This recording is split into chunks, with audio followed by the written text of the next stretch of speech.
In this video, I'm going to be talking about the Corey-Chaykovsky epoxidation and cyclopropanation reactions. They're quite nice little tools to keep in your toolbox of organic transformations. Epoxides especially are kind of nice because in some cases you're not always given an alkene, and so you can't always do like an MCPBA oxidation to get the alkene to the epoxide. And with cyclopropyl rings, they're just the ring strand of the cyclopropyl rings inherently make them difficult to make, and so Corey-Chaykovsky's reaction is actually a really nice workaround to access these cyclopropyl rings. So it all starts with these sulfoxonium ylids. This one right here is like a DMSO derivative that has an extra methyl group on it. You can see right here in blue. And when we treat this with NaH, we can deprotonate that methyl group, get to our ylid. When we treat that with a carbonyl, their C- is going to attack our carbonyl, and then we're going to get this epoxide. And I can show us how to do that on the next slide and mechanisms, but there's a little bit more we can do. So if we still take this DMSO derivative, that gets us to the sulfoxonium ylid. We treat this with instead an enone. Instead of getting a 1,2 direct addition, we'll get a conjugate addition. And the reasoning for that derives from the fact that our sulfoxonium ylid is actually a little bit, I guess I should say it's not such a hard nucleophile, it's much more soft of a nucleophile. And so if it has the option to go 1,4 versus 1,2, you're often going to see it going 1,4. That's not to say you won't see competition between a little bit of this product as well as the direct addition, but nevertheless, if we're going forward, if you instead used a dimethyl sulfide derivative, so like this right here, but you methylated it an extra time so you get this sulfoxonium ylid after deprotonation, and then you treated this with a carbonyl, you get a similar product where you have your epoxide. And one last time, if you take this same ylid and you treat it with an enone, the difference between your DMSO derivative and your DMS derivative, which is this one right here, is that this ylid is a much harder nucleophile as opposed to this ylid. And so given the chance to go 1,4 versus 1,2, it being a little bit harder a nucleophile, you'll see it go 1,2 addition to get the epoxide.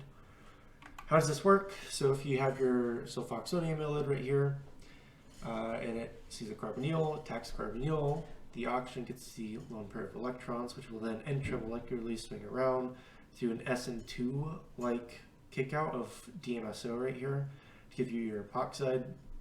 And if you did this reaction with DMS, it'd give you the same product, but you'd kick out dimethyl sulfide instead. So now, if you took your sulfoxonium ylid, which is the DMSO derivative, and treat it with an enone, you get the same kind of thing going on, where you make an enolate after the Michael addition, followed by the SN2, or intramolecular SN2, as you can think of it, to kick out, this should be DMSO here, I've dropped an oxygen. But to kick out DMSO and then give you your cyclopropyl ring. So there's a couple versions of the Corey-Chaykovsky reaction, and the reason some of these came about is because in all the examples I've shown previously, there's only ever a way to install a methylene group. And so here's a clever little way that you can actually install more than just a methylene group onto your epoxide. So if you take your sulfoxonium ylid and you substitute on an R group and then treat that with your carbonyl, you'll still get the same epoxide, but then you'll actually put on this R group. And so you get epoxides with different degrees of substitution, which can be nice depending on what systems you're dealing with.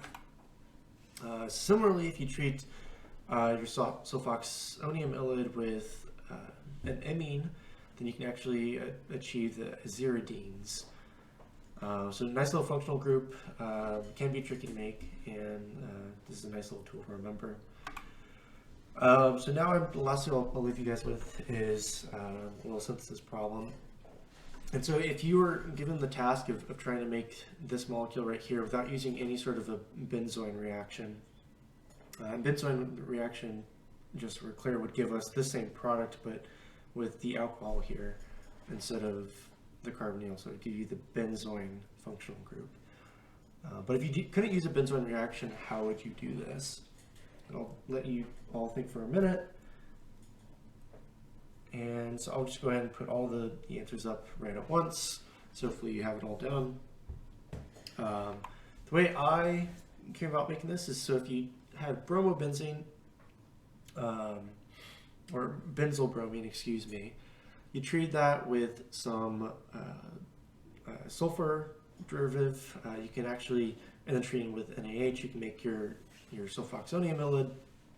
Treat that with benzaldehyde, you'll actually get to this epoxide.